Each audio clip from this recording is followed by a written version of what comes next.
starting a family can be an incredibly exciting yet daunting time at the very, very same time. So it is important to realize that there can be a lot of unexpected things that you've never experienced in your life, right? Choosing a name, maybe finding a new place to live, car seats, diapers, all these new things that you've never experienced before. And it can be hard sometimes to know what to expect when it comes to what things will cost down the road.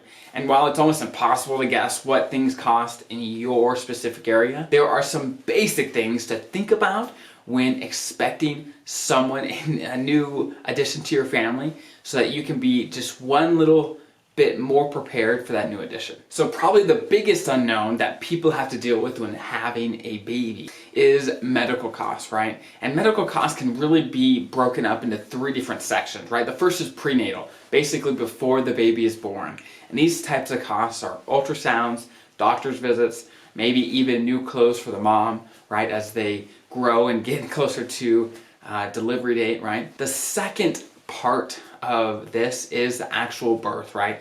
And there's different types of birth if you're not aware, right? There's vaginal as well as C-sections. And for the average vaginal birth, that runs about $5,000 to $10,000 in medical expenses, considering if there's no complications, right? The average C-section, on the other hand, about $7,500 to about $15,000 for the average C-section. And if there's more complications, those numbers can only go up from there, right? And the third section is basically prenatal, so after the baby is born.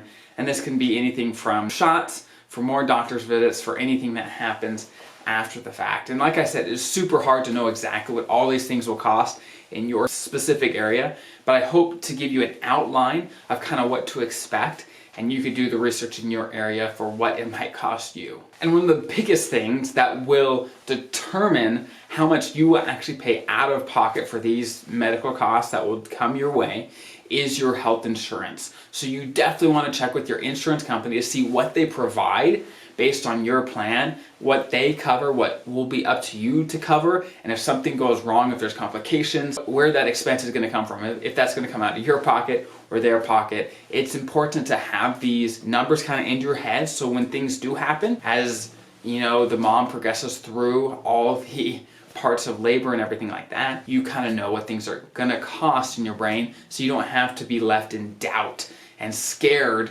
You know you're prepared, you're ready to go for anything that might happen. So you definitely want to look at your insurance, see if you have the right insurance to cover what you think you'll need, and you may want to bump that up if possible. And like always, it is really nice to put another layer in your emergency fund. So if something does happen, if insurance doesn't cover it, you have funds available so it's not stressful for your lifestyle. And one more thing to think about that most people honestly do not think about when it comes to becoming a parent, and that is insurance. That's disability insurance and life insurance. Because that new addition is in your life, they are relying on you to take care of them throughout their childhood, right? And so that is a responsibility. And while you're living, you're able to work and do all those things to take care of them, and it's perfectly great. If you were to pass away, life insurance can be there to come in and protect their lifestyle so they can continue to live how you want them to live. And then disability insurance is so that if you were to be disabled, not killed, but disabled, that would kick in and also be able to provide the living that you want for this new addition.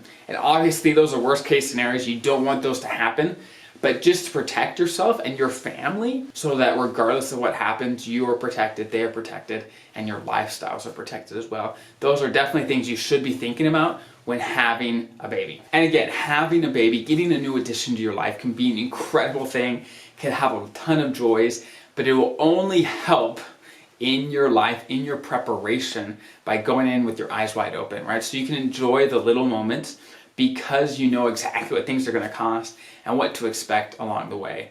And while I am not a pro of every aspect of all of that, you can prepare yourself by doing the research, by talking to people, saying, hey, how is this for you? How this work for you? And you will be just that much more prepared for the future steps that awaits you down the road. So again, I hope this is helpful information. If you have any questions, comments, put in the comments below, and I will try to answer them the best I can. But until next time, I will see you next week.